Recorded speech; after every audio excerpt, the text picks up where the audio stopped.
Oliver Byunggyu Woo, EyeEm, Getty ImagesAs. As far as mammals go, we humans are pretty good at using our voices. We sing, talk, lie, and imply, with the subtle dips and rises of our voices. We learn to use our voices by imitating the sounds that we hear. This is part of how infants learn to speak. Speaking even has a kind of sing-song element known as tone of voice that allows us to emphasize some words over others, ask questions or express emotions. So you might expect that humans should be expert singers. We are, so far as we know, the only ape that sings. But that also makes us the only ape to sing poorly. And it turns out, we're better at whistling a tune than singing one. Even opera singers, who are probably about as good at singing as humans can be, are sometimes off the mark. Unlike the voice, most instruments have a set of keys, holes or buttons that let it make a fixed set of sounds. If the instrument is well tuned, all of those sounds will be notes in a musical scale. Other instruments like the violin or trombone make a continuous range of sounds, just like the voice. They can also sound off-key, by making the same kind of mistakes as a singer does. Still, it turns out that instrumentalists play closer to their musical targets than singers. That is, singers are more likely to miss their note than violinists, for example. That's a bleak outlook for homo vocal virtuoso, but is this really a fair competition? Violins and trombones are built for the express purpose of making musical sounds. With an appropriately tuned instrument, placing a bow over the strings in a certain way ought to be pretty consistent in the sound that it makes. Should we really expect the same thing from the voice? The pitch of your voice comes from your larynx, sometimes called the voice box. It's a collection of cartilage, muscle and membrane that sits in your throat, conveniently located between your lungs and mouth. When air passes between a pair of membranes in the larynx, they vibrate like a comb and wax paper kazoo. Just like the kazoo, when these membranes are stretched, they make a higher pitch, and when they are relaxed, they make a lower pitch. Try holding your Adam's apple and saying, zzzzz.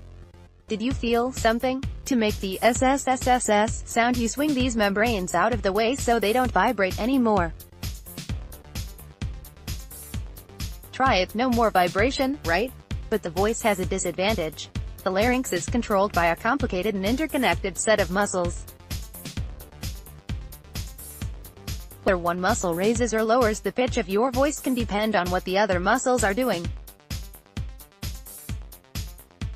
Also, these are muscles, they get tired if you use them too much. They change as we grow, learn and age. Instruments, on the other hand, are professional tools that get regular tuning. To give singing a fair chance, we compared it to whistling instead of instruments. Just like singing, whistling makes a continuous range of pitches by passing air over a quivering mass of cells, except that when we whistle, we trade larynx for lips. In the lab, we had people listen to simple melodies, then try to sing or whistle the melodies back. We compared the pitches of target notes with the pitches that people actually sang or whistled. Humans spend hours each day controlling the pitch of their voices, conveying love, sadness and anger. Despite all this practice, people were closer to the target note when they were whistling. Here's a sample of a whistling imitation, and here's a sample of a singing imitation. Even in a fair contest, the voice didn't measure up. Studies of chimpanzee, gorilla and orangutan communication have showed that apes can do more with their voices than you might think, but they don't come close to the skill and variety of the human voice. This tells us that the human skill with the voice evolved after our ancestors split from other apes.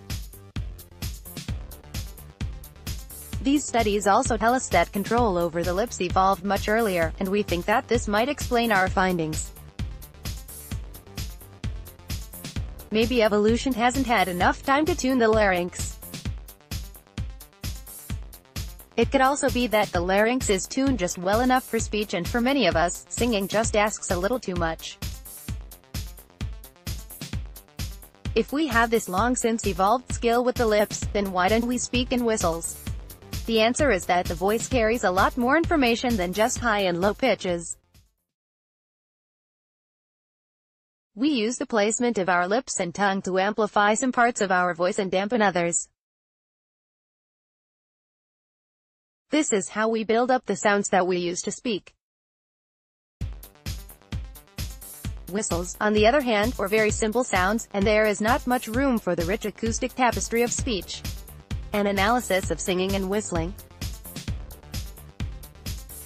The top part of the figure shows the waveform of the sounds. The bottom part breaks the sound down into different frequencies.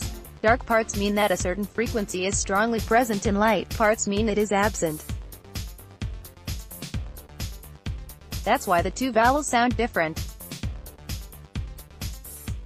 The acoustics of whistling are much simpler. However, some people have found a way to whistle their languages, such as in the mountains of the Canary Islands, the French Pyrenees, northern Turkey, and maybe even in a galaxy far, far away. Whistles may carry less information than the voice, but they will carry much further. That can be handy when your friends are out of earshot, or rather voice shot. Michelle Bellick is a postdoctoral fellow at the University of Toronto. Joseph F. Johnson is a PhD candidate in neuropsychology and psychopharmacology at Maastricht University in the Netherlands. Sonia A. Kotz holds a chair in translational cognitive neuroscience at Maastricht University.